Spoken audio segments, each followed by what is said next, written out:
وقولوا قولا سديدا يصلح لكم أعمالكم ويغفر لكم ذنوبكم ومن يطع الله ورسوله فقد فاز فوزا عظيما. أما بعد فإن أصدق الحديث كتاب الله وخير الهدي هدي محمد صلى الله عليه وسلم وشر الأمور محدثاتها فإن كل محدثة بدعة وكل بدعة ضلالة. Ikhwatul Islam, saudara kaum muslimin, para tamu Allah rahimani wa rahimakumullah. Alhamdulillah, Allah Subhanahu wa taala kembali mempertemukan kita di dalam tempat yang indah, Masjid Rasulullah sallallahu alaihi wasallam, sebuah masjid yang pondasinya adalah iman dan takwa. Allah Subhanahu wa taala menyebutkan di dalam firman-Nya, "La masjidun ussisa 'ala taqwa." Masjid yang pondasinya adalah iman dan ketakwaan kepada Allah Subhanahu wa taala. Masjid Rasulullah sallallahu alaihi wasallam memiliki kemuliaan dan keutamaan yang luar biasa, yang tentunya kita bersyukur kepada Allah Subhanahu wa taala ketika kita bisa duduk di dalamnya, bisa salat di dalamnya, bisa beribadah di dalamnya untuk mengharapkan pahala dari Allah Subhanahu wa taala. Kemudian salawat beriringkan salam semoga senantiasa tercurahkan buat junjungan alam Nabi kita yang mulia, uswah dan qudwah kita bersama, Muhammad bin Abdullah sallallahu alaihi wasallam. Nikmat yang paling besar di antara nikmat-nikmat yang Allah hadiahkan kepada umat manusia adalah Muhammad bin Abdullah sallallahu alaihi wasallam. Sehingga ketika Allah Subhanahu wa taala menyebutkan bagaimana Allah mengutus Nabi sallallahu alaihi wasallam, Allah mengatakan dengan sebuah ungkapan yang sangat indah, laqad manna Allahu 'alal mu'minin idz ba'atsa fihim rasula. Allah telah memberikan nikmat manna itu artinya adalah nikmat yang besar sekali, nikmat yang luar biasa. Apa nikmat yang luar biasa yang Allah berikan kepada kaum mukminin? Ba'atsa fihim rasulan min anfusihim. Ketika Allah Subhanahu wa taala mengutus salah seorang nabi, salah seorang rasul dari yang terbaik di antara mereka, tidak lain tidak bukan adalah Muhammad sallallahu alaihi wasallam. Dan kita bersyukur kepada Allah Subhanahu wa taala ketika kita menjadi hamba Allah yang beriman kepada Nabi-Nya sallallahu alaihi wasallam, dan semoga keimanan kita tetap senantiasa ada sampai kita berjumpa dengan Allah Subhanahu wa taala, dan sampai pula kita berjumpa dengan Rasulullah sallallahu alaihi wasallam. Karena di antara harapan manusia adalah bagaimana mereka wafat dalam keadaan kalimat tauhid, kalimat yang dengannya dia bertemu dengan Allah Subhanahu wa taala, la ilaha illallah. Kalimat yang dianya dengan bertemu dengan Rasulullah sallallahu alaihi wasallam, mereka senantiasa mengucapkan asyhadu an la ilaha illallah wa asyhadu anna Muhammadar Rasulullah. Sehingga tentunya ikhwatul Islam, di antara kewajiban yang harus senantiasa kita lakukan untuk Nabi kita yang mulia sallallahu alaihi wasallam adalah mengucapkan salam dan selawat, memuji, memberikan sanjungan yang luar biasa untuk baginda Nabi sallallahu alaihi wasallam. Allahumma salli ala Muhammad wa ala ali Muhammad kama sallaita ala Ibrahim wa ala ali Ibrahim innaka Hamidum Majid.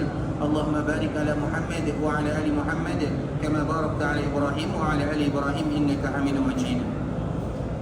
Ikhwatul Islam, saudara kaum muslimin, para tamu Allah rahimani wa rahimakumullah. Pada kesempatan kali ini kita akan kembali melanjutkan ayat-ayat Allah Subhanahu wa taala ataupun hadis-hadis Rasulullah sallallahu alaihi wasallam yang tentunya masih berkaitan dengan kewajiban yang harus kita lakukan yang bernama zakat. Dan selalu kita menyebutkan ikhwatul Islam, zakat itu artinya adalah orang yang ingin mensucikan jiwanya serta mereka yang ingin mensucikan hatinya, sekaligus mereka yang ingin bermuamalah, berdagang dengan Allah Subhanahu wa taala. Maka yang harus mereka lakukan adalah sebuah ibadah yang mulia, yang mana itu adalah bagian daripada rukun agama, rukun Islam, menunaikan zakat sebagaimana yang telah kita jelaskan sebelumnya. Ikhwatul Islam, saudara kaum muslimin, di antara salah satu hadis Nabi sallallahu alaihi wasallam yang dibawakan oleh Abu Hurairah radhiyallahu taala anhu, yang dikeluarkan oleh Imam Muslim rahimahullahu taala, bahwasanya Nabi sallallahu alaihi wasallam menyebutkan, ma min sahibi dhahabin wala fiddatin la yu'addi minha haqqaha illa idza kana yaumul qiyamati suffihat lahu safa'ibun min nar. Rasulullah sallallahu alaihi wasallam menyebutkan, apabila ada mereka yang memiliki emas dan juga perak, kemudian mereka tidak menunaikan kewajiban zakatnya, kecuali hari kiamat akan dirubah oleh Allah Subhanahu wa taala menjadi timah yang panas. Fa uhmiya 'alaiha fi nari jahannam fa yuqwa biha jambuhu wa jabinuhu wa dhahruhu. Kemudian disetrikakan oleh Allah Subhanahu wa taala di keningnya, di punggungnya, di perutnya. Kullama baradat u'idat lahu fi yawmin kana miqdaruhu 50,000 sanah hatta yuqda bainal ibad. Rasulullah sallallahu alaihi wasallam menyebutkan emas dan perak yang tadi dipanaskan kemudian disetrikakan di atas punggungnya, keningnya, dahinya, dan setiap kali emas tersebut dingin, u'idat lahu, maka dikembalikan lagi, dipanaskan lagi oleh Allah Subhanahu wa taala. Fi yaumin kana miqdaruhu 50,000 sanah. Dan Allah menyebutkan, mengingatkan kepada kita bahawa ternyata apabila ada orang yang diazab oleh Allah Subhanahu wa taala dengan harta yang dia simpan dulu di dunia, kemudian mereka tidak memberikan kewajiban dan hak daripada harta tersebut, ingat, fi yaumin kana miqdaruhu 50,000 sanah, yang mana satu hari dimasukkan ke dalam api neraka sama nilainya dengan 50,000 tahun lamanya. Karena kita tidak pernah boleh bermain-main dengan api neraka, ikhwatul Islam. Neraka itu sebagaimana yang disebutkan oleh Nabi SAW, itu adalah ancaman yang luar biasa. Makanya Allah Subhanahu wa taala menyebutkan, Rabbana innaka man tudkhilin nar faqad akhzaita. Ya Allah, mereka yang kau masukkan ke dalam api neraka, betul-betul engkau berikan kepada mereka kehinaan, akhzaita. Wa ma lidh-dhalimin min ansar. Dan orang-orang yang zalim, baik itu zalim terhadap hartanya, zalim terhadap saudaranya, zalim terhadap Allah Subhanahu wa taala, atau zalim terhadap dirinya sendiri. Wa ma lidh-dhalimin min ansar. Ketika mereka dihinakan oleh Allah Subhanahu wa taala di dalam api neraka, wa ma lidh-dhalimin min ansar, mereka tidak akan ada yang bisa menolongnya, karena sang penolong hanya Rabbul Izzati wal Jalalah. Sehingga ikhwatul Islam, satu hari sama dengan 50,000 tahun, kata Rasulullah sallallahu alaihi wasallam. Dan azab neraka yang paling ringan, sebagaimana yang disebutkan oleh Nabi sallallahu alaihi wasallam, seseorang yang apabila memakai sendal dari api neraka, maka akan meleleh sesuatu yang paling kuat dari tubuhnya, yaitu otaknya. Itu adalah neraka yang paling ringan, kata Rasulullah SAW. Apabila dia memakaikan sendal dari api neraka tersebut, maka yang pertama kali hancur adalah sesuatu yang paling kuat yang dimiliki oleh tubuhnya, yaitu otak kita ini, kepala kita ini, bagian kepala. Kalau seandainya bagian kepala saja hancur lebur luluh, bagaimana dengan bagian-bagian yang lainnya? Itu adalah azab neraka yang paling ringan, kata Rasulullah SAW. Nah, begitu juga mereka yang diazab karena mereka menyimpan hartanya, kemudian mereka tidak memberikan hak harta tersebut. U'idat kullama baradat u'idat. Setiap kali timah yang tadi atau setiap kali emas perak yang tadi dipanaskan dingin, dikembalikan lagi, dipanaskan lagi, kemudian diserikakan lagi sampai beribu-ribu tahun lamanya. Bi yaumin kana miqdaruhu 50,000 sanah hatta yuqda bainal ibad, sampai selesai kewajibannya terhadap sesama manusia. Apa maknanya ikhwatul Islam? Karena apabila kita memiliki harta yang kita punya itu tidak semuanya milik kita, ada hak orang lain di sana. Kemudian kalau seandainya kita tidak memberikan hak orang lain tersebut, maka nanti mereka minta di hari akhirat. Kalau di akhirat mereka tidak mau lagi harta, tidak ada lagi gunanya harta, tidak ada lagi gunanya emas, perak dan yang semisalnya, tidak lagi. Yang mereka inginkan pahala. Dan tentang masalah hari akhirat ini, ikhwatul Islam, disebutkan oleh Allah Subhanahu wa taala di dalam surah Al-Ma'arij. Surah Al-Ma'arij ini mungkin semua kita hafal. Yubassarunahum, bagaimana seseorang yang mereka pikirkan adalah keselamatan mereka masing-masing. Kita tidak butuh lagi uang, kita tidak butuh lagi yang lainnya. Yang kita butuhkan adalah bagaimana kita selamat dari siksa Allah Subhanahu wa taala. Sehingga Allah memberikan sedikit gambaran, yubassarunahum yawaddul mujrimu law yaftadi min azabi yaumi idzin bibani. Apa kata Allah Subhanahu wa taala? Pada hari itu, hari di mana satu hari sama bilangannya dengan 50,000 tahun lamanya. Yawaddul mujrim, orang yang melakukan kesalahan, orang yang berdosa dulu dalam kehidupan dunia. Yawaddul mujrimu law yaftadi min azabi yaumi idzin bibani. Ketika mereka ingin diazab oleh Allah Subhanahu wa taala, mereka mengatakan, ya Allah, jadikan anakku sebagai tebusannya. Coba bayangkan, anak yang disayangi. Kalau seandainya di akhirat mereka mengatakan, ya Allah, jadikan anakku sebagai tebusan, biarkan anakku masuk neraka asalkan aku selamat.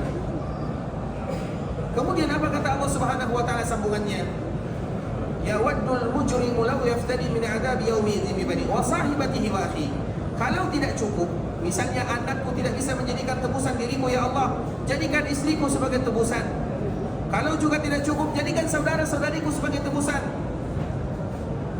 Wa man fil ardi jami'an tsumma yunji. Ya Allah, kalau seandainya juga tidak bisa, jadikan semua manusia yang ada di dunia ini sebagai tebusan. Biarkan mereka masuk dalam api neraka, asalkan diriku masuk ke dalam surga. Tapi apakah mungkin demikian? Kalla, kata Allah Subhanahu wa taala. Tidak mungkin demikian. Kamu yang berbuat, berarti kamu yang bertanggung jawab.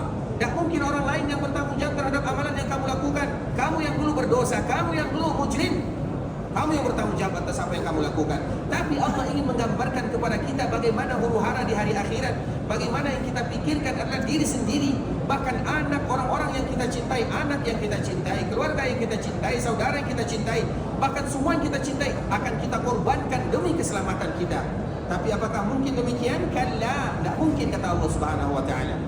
Sehingga itu merupakan di antara yang disebutkan oleh Allah Subhanahu wa taala. Sehingga pantaslah kita siang dan malam ikhwatul Islam, kenapa kita harus berlindung dari api neraka, karena api neraka itu adalah sesuatu yang sangat berbahaya. Dan insyaallah nanti pada kesempatannya kita akan sebutkan di antara hadis-hadis Nabi sallallahu alaihi wasallam yang berkaitan dengan api neraka tersebut. Kemudian Rasulullah menyebutkan hatta yuqda bainal ibad, sampai diselesaikan urusannya dengan manusia. Apa maknanya? Karena di hari akhirat kita tidak butuh lagi kepada harta. Yang dibutuhkan adalah pahala, atau dosa dia digugurkan, atau pahala orang lain akan diambil.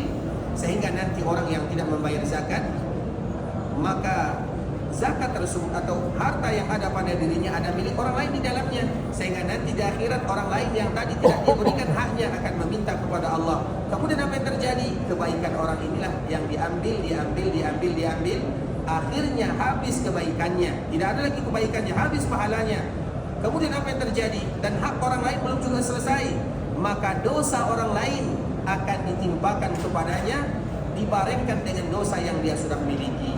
Dan itu bukan sesuatu yang mudah ikhwatul Islam, sesuatu yang disebutkan oleh Nabi SAW agar kita tahu bagaimana zakat itu kalau tidak dibayarkan maka neraka ancamannya, sebagaimana yang Nabi sebutkan.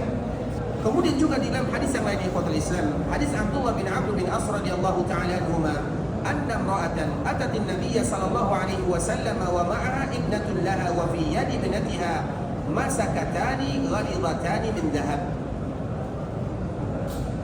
Abdullah bin Amr bin As dia menyebutkan ada salah seorang wanita yang datang kepada Nabi sallallahu alaihi wasallam dan dia sedang membawa putrinya. Kemudian di tangan putrinya ini ada gelang sebagaimana seorang wanita atau seorang anak kecil. Biasanya kita punya anak perempuan, maka kita akan berikan kepadanya cincin ataupun gelang ataupun yang semisalnya, intinya sesuatu yang akan menghiasi dirinya yang diizinkan oleh Allah Subhanahu wa taala.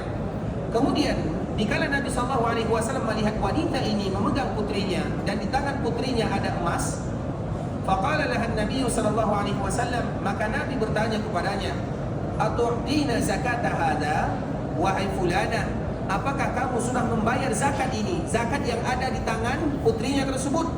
Qalat la, maka wanita ini mengatakan tidak ya Rasulullah. Apa kata Rasulullah sallallahu alaihi wasallam? Qal ayasurruki an yusawwiraki Allahu bihima yawmal qiyamati siwaraini min nar. Apakah kamu rela atau apakah kamu tega emas yang dipakai oleh anakmu kemudian kamu tidak memberikan zakatnya nanti akan berubah menjadi sesuatu yang dipanaskan oleh Allah Subhanahu wa taala, kemudian Allah pakaikan kepada kalian di dalam api neraka. Qala fa khala'tuhuma fa alqatha ila Nabi sallallahu alaihi wasallam wa qalat huma lillahi wa rasulih. Kemudian dikala dia mendengarkan yang demikian ikhwatul Islam, langsung dia tanggalkan emas yang tadi dipakai oleh putrinya, kemudian dia berikan kepada Nabi SAW karena dia takut. Maka wanita ini mengatakan, huma lillahi wa li rasulih. Gelang ini aku jadikan untuk Allah dan juga untuk Rasulnya, maknanya diberikan. Nah dari sini dapat kita ambil pelajaran ikhwatul Islam, bahwa dikala kita menunaikan ibadah zakat, semuanya harus kita hitung. Bahkan perhiasan-perhiasan yang dipakai oleh putri kita atau perhiasan yang dipakai oleh istri kita, semuanya harus digabungkan dengan uang yang ada. Misalnya sekarang kita ingin di bulan Ramadan kita ingin membayar zakat, dihitung semuanya. Uang kita berapa? Uang kita berapa rupiah? Uang kita berapa ringgit? Kemudian setelah kita hitung uang kita ini sudah kita hitung, maka kita lihat lagi perhiasan-perhiasan yang ada. Perhiasan yang ada pada orang yang itu merupakan tanggung jawab kita. Perhiasan yang ada yang mereka merupakan tanggung jawab kita. Putri kita tanggung jawab kita, istri kita tanggung jawab kita. Kemudian ketika kita ingin membayarkan zakat, maka kita hitung perhiasan yang mereka pakai atau perhiasan yang mereka simpan. Tidak ada satupun perhiasan kecuali kita hitung semuanya. Kemudian nanti kita kumpulkan perhiasan berapa jumlahnya, uang berapa jumlahnya, nanti kita gabungkan. Kemudian setelah kita gabungkan semuanya, baru kita keluarkan zakatnya. Tidak boleh hanya uang saja. Perhiasan-perhiasan yang dimiliki oleh keluarga kita juga wajib hukumnya dikeluarkan zakatnya. Kalau tidak, apa kata Nabi SAW? Tidakkah maukah kamu kalau seandainya perhiasan ini berubah menjadi timah panas nanti dibakarkan kepada kalian, dikalungkan kepada kalian? Tentunya kita tidak mau. Sehingga ini merupakan di antara dalil ikhwatul Islam bahwa perhiasan yang dipakai juga ada zakatnya. Tapi zakat tersebut dikumpulkan dan digabungkan bersama harta yang lainnya kalau sampai nisabnya. Kemudian hadis yang berikutnya, hadis ibunda kita Aisyah radhiyallahu taala anha qalat, dakhala alayya Rasulullah sallallahu alaihi wasallam fara'a fi yadi fatahatin min wariqah. Aisyah menyebutkan Nabi pernah masuk ke rumahku. Kemudian Nabi SAW melihat aku sedang memakai perak. Faqala Nabi SAW, "Ma hadha?" Maka Nabi SAW bertanya kepada Aisyah, "Apa ini wahai Aisyah?" Faqultu sana'tuhunna atazayyanu laka ya Rasulullah. Ya Rasulullah, perak ini fiddah, aku membuatnya untuk berhias, berdandan untukmu ya Rasulullah. Qala atu'addina zakatahunna? Kemudian Nabi kembali bertanya, apakah engkau sudah memberikan zakatnya? Padahal Aisyah radhiyallahu taala anha memakai perak untuk berhias di hadapan Nabi SAW. Maka Nabi bertanya, zakatnya sudah kamu bayar? Qalat la. Maka Rasulullah SAW menyebutkan, qala huwa hasbuki minan nar. Kalau demikian keadaannya, maka kamu akan diancam neraka oleh Allah Subhanahu wa taala. Jadi ini merupakan beberapa hadis ikhwatul Islam yang menunjukkan kepada kita bersama bahwa emas yang dipakai atau perak yang dipakai itu ada kewajiban zakat yang harus kita berikan. Dan kita ulang lagi ikhwatul Islam. Kemarin kita telah menyebutkan ini adalah bagian daripada zakat harta. Karena zakat itu sesuai dengan apa yang dikeluarkan. Sekarang kita berbicara tentang zakat harta. Emas dan perak adalah bagian daripada harta. Dan sekarang dikiaskan kepada uang dan yang semisalnya, tergantung kepada uang yang ada di negara masing-masing. Kita ulang lagi ikhwatul Islam. Apabila kita sudah memiliki uang atau emas atau perak atau semuanya kita gabungkan, kemudian nilainya sama dengan 85 gram emas, maka itu sudah sampai nisabnya. Dan itulah yang disebutkan oleh Nabi SAW, laisa 'alaika syai'un hatta yakuna laka 20 dinara. Engkau tidak ada kewajiban zakat sampai engkau memiliki 20 dinar. Dan dinar itu adalah uang yang terbuat dari emas. Nah, berarti kalau emas ikhwatul Islam, kalau kita bawa kepada gram, apabila kita sudah memiliki uang, emas dan yang semisalnya yang kita simpan, yang ada di bank ataupun yang ada di rumah, nilainya sudah sama 85 gram emas atau 20 dinar, maka sudah sampai nisabnya. Nisabnya sudah sampai. Itu untuk emas. Kemudian sekarang kita ingin tahu 85 gram emas ini kira-kira berapa? Tergantung berapa harga emas pada waktu itu, pada tahun itu. Sekarang misalnya kalau dirupiahkan 1 gram emas kira-kira berapa rupiah sekarang? Anggaplah 1 juta. Anggaplah 1 juta. Berarti apabila kita sudah memiliki uang emas dan yang semisalnya sudah lebih atau sudah 85 juta, maka sudah sampai nisabnya. Itu kalau rupiah. Misalnya kalau ringgit, 1 gram kira-kira berapa ringgit? Anggaplah 300 ringgit misalnya, atau 250. 300 ringgit dikalikan 85, berapa ringgit jadinya? Anggaplah 30 ribu ya, 30 ribu ringgit kira-kira, 30 ribu ringgit atau 25 ribu atau 20 ribu. Apabila kita sudah apabila kita sudah punya uang sebesar 25 ribu ringgit, semua uang yang kita kumpulkan, maka sudah sampai nisabnya. Berarti kita berbicara nisabnya sudah sampai. Ketika nisabnya sudah sampai, apakah wajib bagi kita membayar zakat? Belum. Ada lagi syarat yang kedua, ada haul namanya. Apabila kita sudah punya uang 85 juta, atau apabila kita sudah memiliki uang 25.000 ringgit, apakah sudah wajib bagi kita untuk mengeluarkan zakat pada waktu itu? Belum. Sampai kita tunggu dulu 1 tahun. Misalnya kita punya uang sekarang, sudah terkumpul uang kita 85 juta atau 25.000 ringgit. Kemudian kita tunggu 1 tahun, karena 1 tahun itu disebut dengan haul.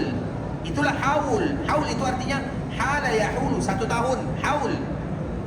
Kemudian apabila sampai pada tahun berikutnya atau Ramadan berikutnya, uang kita tidak bertambah, tidak berkurang, maka baru kita bayarkan zakatnya 1/40.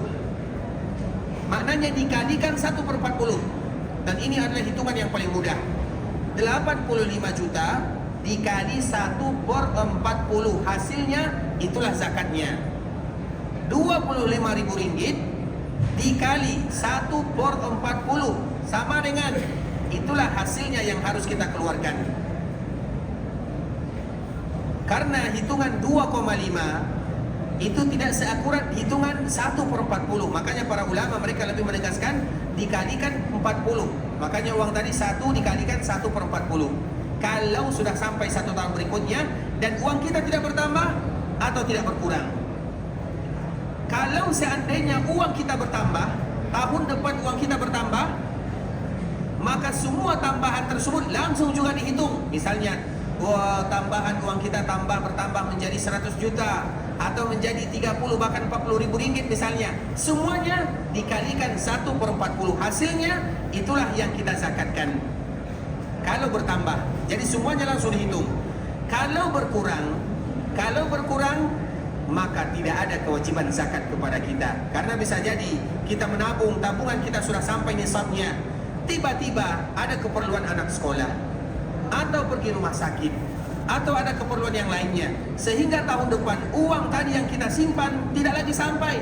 Yang tadinya 85 juta menjadi 50 juta, yang tadinya 25.000 ringgit menjadi 10.000 ringgit, karena keperluan, kebutuhan, bukan karena alasan. Berbeda ikhwatul Islam. Ada orang yang mengeluarkan hartanya karena betul-betul kebutuhan. Ada orang yang mengeluarkan uangnya karena alasan saja. Kita contohkan, misalnya yang pertama karena kebutuhan. Karena kebutuhan, misalnya dia ingin bikin rumah. Rumah itu adalah kebutuhan. Rumah yang merupakan kebutuhan kita. Atau misalnya sekolah anak misalnya, atau kuliah misalnya, itu adalah kebutuhan. Ada orang, misalnya dia mau sampai haulnya, nisabnya sudah sampai, hampir 1 tahun berikutnya, supaya dia tidak mengeluarkan zakat, maka dia beli misalnya, dia beli misalnya mobil atau kereta ataupun yang semisalnya, sehingga pada akhirnya uangnya tidak ada lagi. Maka itu namanya hilah. Hilah itu artinya mencari cara untuk gugur kewajiban, dan itu adalah dosa besar. Tidak boleh dilakukan yang demikian. Tapi kalau seandainya untuk kebutuhan, maka itu boleh, dan tidak ada kewajiban kalau seandainya uang tersebut menjadi kurang. Itu kalau seandainya ditakarkan dengan emas. Itu kalau seandainya ditakarkan dengan emas. Kemudian yang kedua ikhwatul Islam, sekarang kita berbicara lagi tentang perak, karena emas dan perak. Nabi SAW menyebutkan, laisa fima duna khamsi awaqin sadaqah. Emas atau perak kita, emas tadi sudah 85 gram emas, sekarang perak. Nabi SAW menyebutkan, laisa fima duna khamsi awaq. Kalau seandainya perak kalian tidak sampai 5 awaq, maka tidak ada kewajiban sedekah. Uqiyah, atau yang disebut dengan uqiyah. Dan uqiyah itu kira-kira 40 dirham. Nah, berapa kira-kira ikhwatul Islam? Nah, disebutkan oleh para ulama, apabila kita sudah memiliki uang, semuanya, emaskah dia, perakkah kita, perakkah dia, semua yang kita miliki, kemudian nilainya sama dengan nilai 595 gram perak atau 5 uqiyah. Karena 5 uqiyah itu kalau kita bawa kepada gram 595. Kita ulang lagi. Kalau untuk perak ikhwatul Islam adalah 5 uqiyah. 5 uqiyah itu berapa? 595 gram. apabila kita sudah memiliki uang senilai dengan 595 gram, maka wajib bagi kita untuk mengeluarkan zakat di sana. Kalau untuk perak ini ikhwatal Islam lebih murah. Perak ini kalau sekarang 1 gram itu bisa jadi 3.000 4.000, atau kalau diringgitkan perak ini mungkin hanya harganya 1 ringgit atau 2 ringgit. Siapa yang tahu kira-kira berapa harga perak sekarang supaya lebih pasti? Karena kami atau kita lebih menganjurkan ikhwatul Islam dan para ulama menganjurkan bahwa ukuran zakat kita lebih tekankan kepada perak. Kenapa demikian? Agar semua kita berzakat. Karena nanti apabila kita bawakan kepada emas, tidak semua orang bisa berzakat. Dan zakat itu kita harus tahu, zakat itu kembalinya kepada kita. Zakat itu manfaatnya kepada kita. Zakat itu untuk mensucikan harta, untuk mensucikan jiwa, dan untuk beribadah kepada Allah Subhanahu wa taala tentunya. Sehingga kalau seandainya kita ukurkan dengan emas, tidak semua orang punya uang demikian. 85 juta, 25 ribu ringgit itu banyak, bukan sedikit. Dan tidak semua manusia punya uang sebanyak itu. Tapi kalau kita ukurkan dengan perak, maka rata-rata semua kita akan membayar sedekah, atau semua kita akan membayar zakat.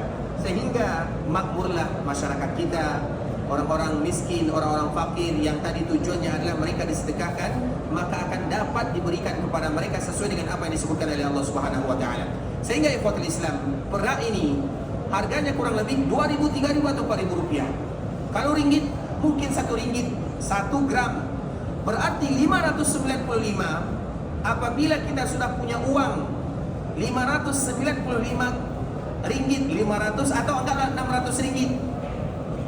Atau apabila kita sudah punya uang 7, 8 atau 10 juta, dan rata-rata kita punya uang seperti itu, maka wajib sudah ada kewajiban zakat di sana. Misalnya uang kita 10 juta dikali 1/40, maka itulah zakatnya. Misalnya uang kita 600 ringgit, uang yang ada dikalikan 1/40, maka harus dikeluarkan zakatnya. Dan untuk perak ini ikhwatul Islam itu lebih dianjurkan, bahkan di negara sini, di negara Arab ini, mereka menyebutkan mereka menakarkan dengan perak, bukan dengan emas. Karena kalau dengan emas banyak orang yang nanti tidak berzakat. Tapi kalau dengan perak semua kita bisa berzakat, yang manfaatnya adalah untuk yang bermuzaki itu sendiri atau orang yang berzakat itu sendiri. Itulah manfaatnya. Namun kita tetap menyebutkan antara emas dengan perak, tapi apabila kita sudah memiliki uang yang mana uang kita sama nilainya dengan 595 gram perak, maka sudah ada kewajiban zakatnya. Insya Allah bisa dipahami semuanya ya. Ada yang tidak paham boleh langsung bertanya.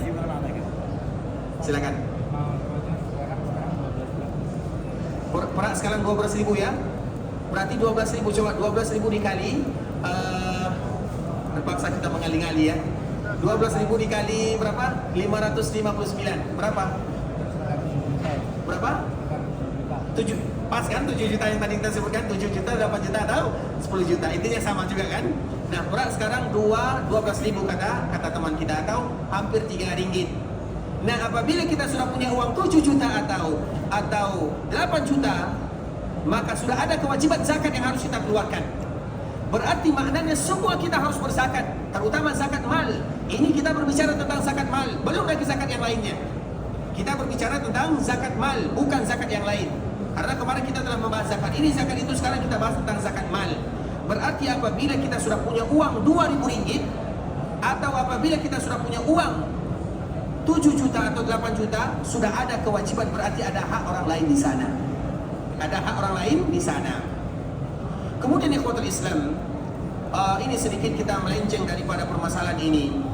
Tadi telah kita sebutkan bahwa zakat itu ada 2 syaratnya. Yang pertama, nisab. Yang kedua, haul. Nah, sekarang ada fenomena terbaru, bukan terbaru tapi sudah lama. Ada namanya zakat profesi. Ada namanya zakat profesi. Zakat profesi itu zakat pekerjaan. Apakah zakat profesi ini ada atau tidak? Syaratnya mudah saja, kita ukurkan kepada syaratnya. Yang pertama, zakat profesi. Apakah sudah sampai nisabnya? Kemudian yang kedua, apakah sudah sampai haulnya? Kalau seandainya sudah, maka lakukan. Tapi kalau seandainya belum, maka jangan lakukan. Itulah. Jadi standarnya kepada dua syarat yang tadi telah kita jelaskan. Yang pertama nisab, yang kedua haul. Nisabnya berapa? Apakah sudah sampai uangnya? Anggaplah kita bawa kepada perak saja supaya lebih mudah bagi kita semuanya. Apakah sudah sampai nisabnya? Sudah, oke. Kemudian syarat yang kedua, apakah sudah sampai 1 tahun? Kalau seandainya dua syarat ini terpenuhi, maka ada namanya zakat profesi. Tapi kalau seandainya tidak terpenuhi dua syarat ini, maka tidak ada namanya zakat profesi. Tapi biasanya ikhwatul Islam, biasanya zakat profesi itu adalah zakat gaji. Misalnya kita digaji 1 bulan, anggaplah ada yang 5 juta, ada yang 2.000 ringgit, ada yang 3.000, ada yang 10 juta misalnya. Maka pada bulan itu juga harus dikeluarkan 1/2,5. Boleh tidak dilakukan yang demikian? Misalnya kita dalam setiap bulan gaji kita 10 juta, anggap 10 juta atau 3.000 ringgit. Kemudian dalam bulan itu juga harus kita keluarkan 2,5 atau dikalikan 1/40. Kemudian hasilnya kita zakatkan. Apakah boleh kita melakukan yang demikian? Apa jawabannya? Boleh tidak kita melakukan yang demikian? Yang berani menjawab angkat tangan. Silakan Pak. Tidak boleh. Masa orang berzakat tidak boleh? Hah? Haul. Belum. Itu jawabannya. Kita nih dapat uang 10 juta nih, kemudian kita keluarkan 250.000 untuk orang lain. Masa tidak boleh? Masuk, ya udah tuh. Ngaku? Silakan Pak. Apa jawabannya? Yang lain? Dipotong? Berarti boleh? Berarti boleh? Yang lain? Boleh. Yang dulu kita dulukan yang dulu. Tak boleh. Kenapa tak boleh? Masa orang berzakat tak boleh? Tak cukup haul dan nisab. Nisabnya sudah cukup. Sudah lebih dari 10 juta atau 3.000 ringgit. Siapa yang bisa menjawab dengan masa orang berzakat tak boleh? Jadi bagi apa jawabannya? Jawabannya ikhwatul Islam, boleh. Kenapa tak boleh? Orang berzakat. Boleh atau tidak orang berzakat? Boleh. Pertanyaannya, boleh tak orang mengeluarkan hartanya?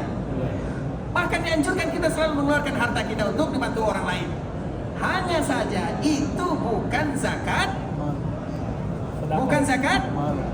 Bukan zakat mal. Tapi itu sedekah. Sedekah biasa. Bisa dipahami?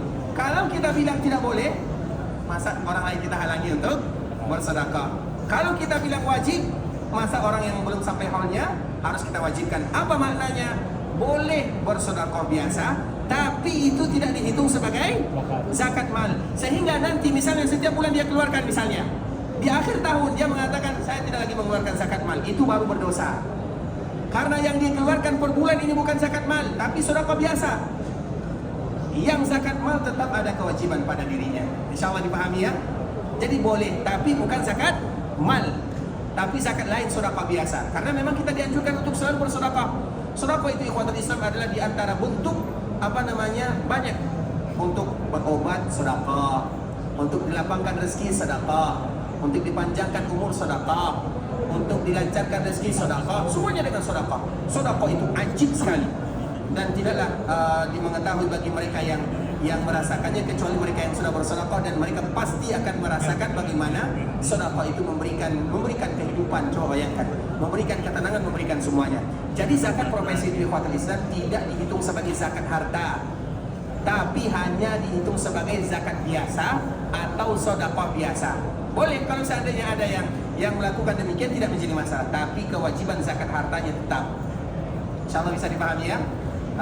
Barakallahu fiikum. Tadi ikhwatul Islam, yang berikutnya, zakat yang berikutnya adalah zakat urudut tijarah. Ini bagi mereka yang berdagang atau pedagang, atau bagi mereka yang berniaga, berdagang. Ini kewajiban yang harus kita ketahui. Para peniaga atau orang yang berdagang ikhwatul Islam, ada namanya zakat urudut tijarah.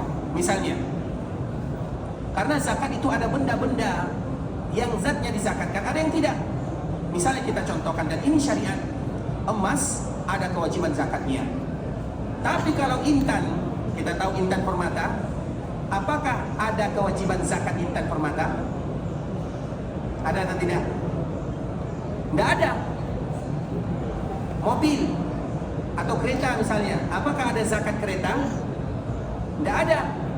Tanah, apakah ada zakat tanah? Tidak ada. Kalau itu sesuatu yang kita miliki, maka itu tidak ada zakatnya. Tapi kalau seandainya kita sudah jadikan itu untuk berniaga, maka ada zakatnya. Misalnya kita punya kereta, kita punya mobil, misalnya ada 2 dan 3. Mobil kita ini kita jadikan untuk berniaga, untuk kita jual, maka itu ada zakatnya. Bukan zakat mobilnya, tapi zakat perniagaannya. Tanah, berapa banyak pun kita punya tanah, misalnya 2 kilo kita punya tanah, tidak ada zakatnya. Tapi kalau seandainya kita jadikan tanah kita ini, kita kapling, kita kotak-kotak untuk dijual, maka ada zakatnya. Tapi bukan zakat tanah, zakat urudut tijarah, zakat perdagangan. Begitulah kepada zakat-zakat yang lainnya. Misalnya buah-buahan kemarin kita sebutkan, buah-buahan ini ikhwatul Islam tidak semuanya ada zakatnya. Tapi kalau seandainya tidak ada zakatnya, namun kalau kita jadikan sebagai perniagaan atau perdagangan, maka itu namanya zakat perdagangan. Nah, berdagang ini ikhwatul Islam, terutama bagi kita yang berdagang itu adalah amalan yang mulia. Tapi kita juga harus tahu hadis Nabi SAW. Kami mohon maaf, terpaksa kami sampaikan agar kita berhati-hati di sana. Nabi menyebutkan at-tujaru fujjar. At-tujar fujjar. Tujar apa artinya? Pedagang. Fujjar apa arti fujjar? Fujjar itu artinya fajir. Fajir itu apa bahasa kitanya? Kalau diterjemahkan secara bahasa, terjemahkan secara pendek, itu jahat. At-tujar fujjar. Illa, kata Nabi SAW, kecuali man barra wattaqa wa tasaddaqa. Ada 3 yang harus dimiliki oleh seluruh para pedagang. Dan mungkin semua kita rata-rata berdagang. 3 sifat ini nggak boleh bagi kita untuk melalaikan. Semuanya, semua para pedagang. Nabi SAW menyebutkan at-tujar fujjar. Nabi adalah pedagang. Kita tahu bagaimana sifat Nabi SAW. Nabi itu adalah orang yang paling jujur. Nabi SAW, kalau kita lihat bagaimana berdagang Nabi SAW, contoh bagi semua mereka yang ingin berdagang, contoh dulu Nabi SAW, agar kita mendapatkan 3 sifat yang mulia ini. Barra, wattaqa, wa tasaddaqa. Yang pertama, takwa. Seorang pedagang harus memiliki rasa takwa. Mereka hanya bergantung kepada Allah, bahwa yang melariskan dagangannya adalah Allah, bukan jimat, bukan tangkal dan yang semisalnya. Itu takwa namanya. Kemudian barra, yaitu mereka melakukan kebaikan. Kebaikan itu apa artinya? Ini contoh. Ini kadang-kadang sulit dimiliki oleh pedagang, bahkan jarang didapatkan ikhwatul Islam. Sebenarnya tidak salah, tapi harus ditanamkan nilai ini, barra. Misalnya kita berdagang, anggaplah kedai runcit misalnya, atau toko sesuatu misalnya. Kemudian ada orang yang membeli. Barang yang kita jual harganya RM5, 10 sen. Tapi tadi orang yang belanja, orang yang tadi jajan yang belanja sama kita, dia tidak punya uang kecuali RM5 saja, kurang 10 sennya. Maka kita katakan tak boleh. RM5 10 sen. Kalau tak, pulang. Itu bukan barra namanya. Tapi apabila orang yang barra, sudahlah, 10 sen sedekah misalnya, atau 10 sen lanjut. Atau misalnya harganya 10.500, uangnya hanya 10.000 pas, 500 yang tidak ada, sudahlah bawa saja. Itu namanya barra. Siapa di antara kita yang bisa melakukan demikian? Dan memang pedagang harus tidak boleh 10.500, 10.500. Tapi mana barranya? Makanya Rasulullah SAW menyebutkan seorang muslim, ikhwatul Islam, samhan idza qada, samhan idza qada, samhan idza ba', samhan idza ishtara. Itu adalah sifat seorang muslim. Seorang muslim itu toleransinya tinggi, terutama kepada saudara-saudara yang membutuhkan. Samhan itu artinya ya sudahlah, bawa sajalah. Itulah bahasanya, bawa sajalah. Samha idza ishtara, idza ba'a, idza ishtara. Ketika mereka berjualan, ketika mereka membeli ataupun mereka berjualan. Samha, itu namanya barra. Itu sifat yang kedua. Kemudian sifat yang ketiga adalah watasaddaqa. Seorang pedagang wajib mereka rajin. Kalau mereka ingin lancar dagangannya, barokah jual belinya, maka syaratnya adalah rajin mereka bersedekah. Rajin mereka bersedekah. Karena dengan sedekah itu akan menghilangkan rasa tamak yang ada di dalam hatinya. Misalnya setiap kali dia berdagang, dia mengatakan, setiap hari dari keuntungan yang aku dapatkan, aku akan berinfak 5% misalnya. Atau misalnya 10%, tergantung ikrar dia. Semakin dia melakukan yang demikian, semakin Allah berikan keberkahan terhadap usaha yang dia lakukan. Nah itulah Nabi SAW punya 3 sifat ini. Dan perdagangan itu adalah ibadah yang paling mulia. Nabi menganjurkan umatnya menjadi seorang pedagang. Dan Nabi pun adalah seorang pedagang. Namun ketika Nabi menjadi Nabi dan menjadi Rasul, kenapa Nabi tidak lagi menjadi seorang pedagang? Karena Nabi sudah sibuk berdakwah. Tak mungkin lagi Nabi berdagang. Makanya ada harta yang lain untuk Nabi. Ada namanya harta fai. Karena Nabi sudah sibuk berdakwah di jalan Allah Subhanahu wa taala. Namun Nabi tetap menganjurkan umatnya sebagai seorang pedagang. Makanya yang kaya-kaya itu siapa? Para pedagang. Tapi mereka harus memiliki 3 sifat ini. Barra wa taqa wa tasaddaqa. Salah satunya adalah sedekah, terutama kewajiban. Dan sedekah ini berat karena semua barang dagangan kita itu dihitung. Semuanya dihitung. Kemudian setiap tahun sebagaimana yang tadi yang telah kita lakukan, dikeluarkan zakatnya 1/40. Itu tidak mudah ikhwatul Islam, dan kita harus bertanggung jawab terhadap barang dagangan kita. Dan semoga Allah Subhanahu wa taala memudahkan kita bersama untuk menunaikan kewajiban-kewajiban yang telah Allah Subhanahu wa taala wajibkan kepada kita bersama. Kemudian ikhwatul Islam, saudara kaum muslimin, yang selanjutnya adalah siapa yang harus kita berikan sedekah. Tadi kita telah menyebutkan zakat, sedekah, baik itu yang wajib ataupun yang sunat. Siapa yang harus kita berikan sedekah? Karena sedekah ini berbeda ikhwatul Islam. Zakat harta itu berbeda orang yang diberikan. Zakat fitri, zakat fitrah itu juga berbeda orang yang diberikan. Namun secara umum ikhwatul Islam, secara umum orang yang paling berhak untuk menerima zakat kita, baik itu pun zakat yang wajib ataupun zakat yang tidak wajib, adalah karib kerabat kita. Kita ulang lagi. Orang yang paling berhak menerima zakat kita ikhwatul Islam adalah karib kerabat kita sebelum orang lain. Kenapa demikian? Nabi SAW menyebutkan as-sadaqatu 'alal faqir sadaqah. Ketika kalian bersedekah kepada orang fakir atau orang yang mereka berhak untuk menerima sedekah, maka itu ada pahala sedekah di sana, pahala luar biasa. Wa 'ala dzawir rahim sadaqatun wasilah. Tetapi kalau seandainya kalian bersedekah kepada karib kerabat, maka 2 pahalanya. Pahala yang pertama, pahala bersedekah. Pahala yang kedua, pahala menyambung tali silatur rahim. Maka kita wajib mengetahui rahim-rahim kita. Dan kemarin kita telah menyebutkan apa itu rahim. Siapa yang masih ingat apa itu rahim? Silakan. Ini benar. Silakan. Yang pertama,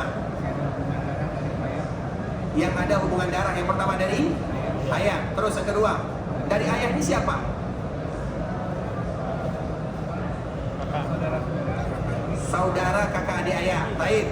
Berarti bahasa kitanya paman, amun dengan ammah, ammam dengan ammats, yaitu paman bibi kalau bahasa kitanya. Saudara ayah dan saudari ayah, berarti paman dan bibi kita.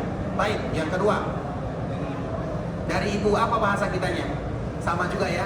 Kalau bahasa Arabnya khal dengan khalah, khal dengan khalah. Bahasa kitanya sama juga, paman dengan ibu, dengan bibi. Baik, itu yang dari kalangan ibu. Siapa lagi? Kakek? Kakek rahim kita? Keluarga istri? Betul kan nih? Keluarga istri rahim kita? Itu kata istri. Masa sedikit sekali rahim kita? Berapa rahim kita? Ini nggak tahu rahim kita, di bahaya ini. Kita saudara saudari kandung, Masya Allah. Itu baru rahim. Silakan.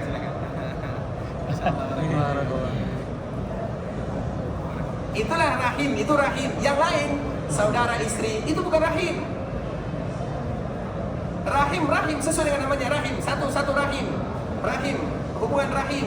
Makanya Nabi SAW menyebutkan wa 'ala dzawir raham atau rahim, dan bagi mereka yang ada hubungan rahim dengan kita ada 2 pahala. Yang pertama pahala sedekah, dan yang kedua pahala menyambung tali silaturahim.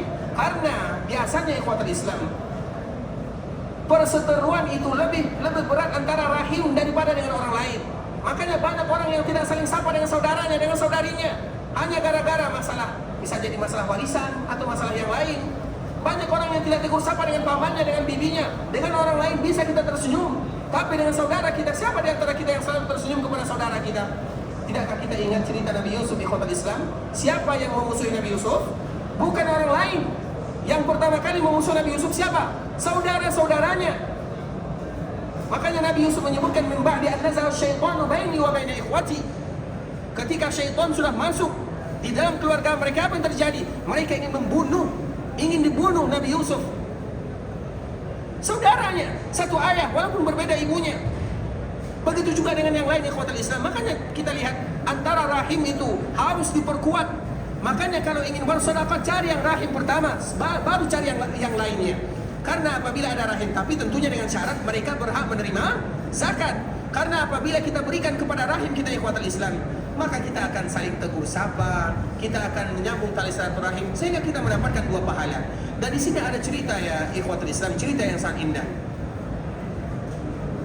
Ketika Nabi SAW menyebutkan firman Allah Subhanahu wa taala dalam surah Al-Imran, "Lan tanalul birra hatta tunfiqu mimma tuhibbun." Kalian tidak akan mendapatkan kebaikan sampai kalian mengeluarkan apa yang kalian suka. Karena ada di antara kita yang berzakat atau memberi, tapi itu sisa-sisanya. Misalnya ingin berzakat baju atau memberikan baju yang dia tidak lagi ingin memakainya. Maka itu berbeda ikhwatul Islam. Ada baju yang kita ingin pakai, kemudian kita berikan, berbeda dengan baju yang tidak lagi ingin kita pakai, kemudian kita berikan. Daripada tidak dipakai diberikan. Tidak, berbeda. Makanya Allah menyebutkan lan tanalul birra hatta tunfiqu mimma tuhibbun. Kalian tidak akan mendapatkan kebaikan yang betul-betul baik sampai kalian memberikan apa yang kalian suka. Kemudian ikhwatul Islam, ada salah seorang sahabat Nabi sallallahu alaihi wasallam, dia punya kebun di depan Masjid Nabawi. Kebun yang sangat indah, ada dua kebunnya. Mendengarkan ayat ini seolah-olah mengatakan ayat ini kayaknya seperti ayat yang menyentuh diriku. Maka dia langsung datang kepada Nabi SAW. Ya Rasulullah, aku punya dua kebun yang disebut dengan Bayruha. Nanti bisa kita lihat ceritanya ikhwatul Islam. Bayruha ini ada kebun. Kemudian apa kata sahabat ini? Aku infakkan untukmu, untuk Allah dan untuk Rasulnya. Kebun yang paling indah yang ada di bagian depan Masjid Nabawi. Kemudian apa kata Rasulullah SAW? Wahai fulan, wahai sahabatku, kamu sudah menginfakkan kebunmu ini. Kemudian apa kata Nabi? Apakah Nabi mengambilnya? Tidak. Berikan kepada karib kerabatmu, bagi-bagikan kepada mereka. Maknanya sesuai dengan apa yang disebutkan oleh Nabi SAW. Bukan berarti kepada orang lain tidak boleh. Boleh. Tapi yang paling diprioritaskan adalah kepada karib kerabat. Dan tentunya ikhwatul Islam, karib kerabat itu adalah yang terutama adalah rahim-rahim kita, mereka yang punya hubungan darah dengan kita bersama.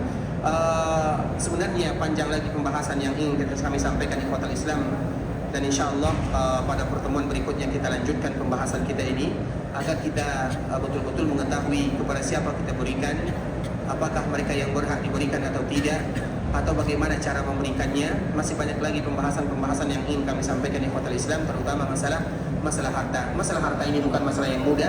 Setelah Allah titipkan harta kepada kita, bukan selesai tugas kita, tapi ada lagi kewajiban kita yang berikutnya. Min aina tasabda wa fima anfaqta. Sebagaimana hadis yang kemarin kita sebutkan, untuk masalah harta ada dua pertanyaannya. Yang pertama, dari mana kamu dapatkan?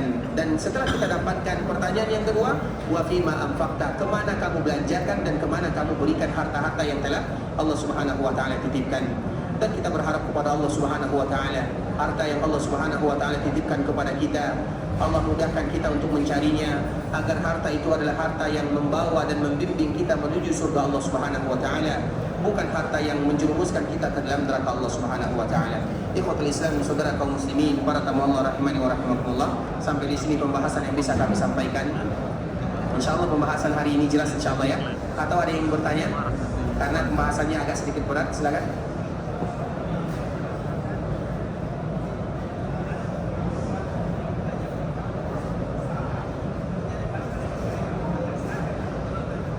Ya, apakah ada kewajiban zakat bagi mereka yang punya hutang? Apalagi mereka yang punya perusahaan masih banyak hutangnya. Perusahaannya besar, tapi hutangnya lebih besar lagi. Baik, bagi mereka yang punya hutang ikhwatul Islam itu dibagi dua. Zakat, apakah ada kewajiban zakat bagi mereka yang punya hutang? Ada, kita berhutang, tapi hutang tersebut dicicil dengan cicilan. Misalnya tidak semuanya sekaligus kita bayar. Terutama sekarang ini ada hutang yang tidak boleh dibayar semuanya. Bukankah sekarang ada perdagangan seperti itu? Tidak boleh dibayar semuanya, tapi harus dicicil. Nah, apabila hutang tersebut dengan cicilan dan kita merasa sanggup untuk membayarnya, maka tetap kewajiban kita bisa harus, atau kewajiban kita tetap membayar zakat. Tapi kalau hutang kita tersebut harus dibayar waktu itu juga, maka kita selesaikan hutang.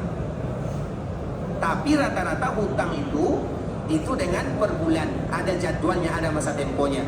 Sehingga harta yang kita punya, mereka yang punya hutang ada dua. Ada mereka yang bisa membayar hutangnya, maka wajib bagi mereka berzakat. Ada mereka yang apabila diminta hutangnya mereka tidak bisa membayar hutangnya, maka tidak ada kewajiban bagi mereka berzakat. Begitulah para ulama mereka membagi. Alhamdulillah, semuanya mudah bagi kita bersama. InsyaAllah jelas ya. Baik, yang lain? Tapi ikhwatul Islam, saudara kaum muslimin, karena ini masalah zakat, masalah yang agak sedikit sulit, kadang-kadang ada masalah-masalah yang baru yang harus kita selesaikan, masalah zakat. Dan semoga Allah Subhanahu wa taala mudahkan kita bersama. Insyaallah pembahasannya kita akan kembali menyambung pada pertemuan berikutnya insyaallah taala. Dan kita berharap kepada Allah agar Allah Subhanahu wa taala ampunkan dosa kita, mudahkan urusan kita, lancarkan rezeki kita, berikan keberkahan terhadap harta kita, berikan keberkahan terhadap keturunan kita, berikan keberkahan terhadap amalan-amalan yang kita lakukan. Kalau ada di antara kita yang mendapatkan musibah, semoga Allah Subhanahu wa taala lapangkan. Kalau ada di antara kita yang berhutang, semoga Allah lunaskan. Kalau ada di antara kita yang sakit, semoga Allah sembuhkan. Tidak ada di antara kita yang ingin meninggalkan kota Madinah, ingin pulang ke kampung halamannya, semoga Allah Subhanahu wa taala sehatkan mereka, selamatkan mereka, dan kembali kumpulkan mereka bersama keluarganya dalam keadaan sehat walafiat. Kalau ada di antara kita yang ingin pergi ke Mekah untuk beribadah, semoga Allah Subhanahu wa taala menerima amal ibadahnya, kabulkan doanya, jadikan umrah mereka adalah umrah yang mabrurah, sa'i mereka adalah sa'i yang masykur, dosa mereka adalah dosa-dosa yang diampunkan oleh Allah Subhanahu wa taala.